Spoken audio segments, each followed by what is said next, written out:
ஏந்தல் ரசூலுல்லா சொன்ன சொல்லை ஏற்றால் இன்பத்திற்கெல்லை இல்லை. சிந்திக்கும் ஆற்றலை பெற்றவரை கொஞ்சம் சீர்தூக்கி பார்க்கணும் நெஞ்சுக்குள்ளே.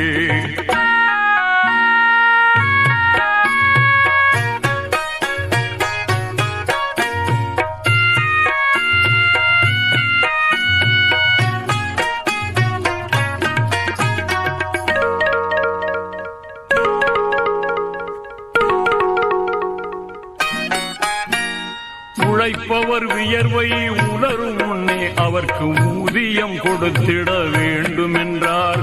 உழைப்பவர் வியர்வை உணரும் முன்னே அவர்க்கு ஊதியம் கொடுத்திட வேண்டும் என்றார்.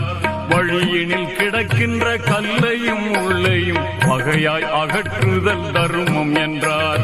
பக்கத்தில் வாழ்வோர் நலன்களுக்கு நீங்கள்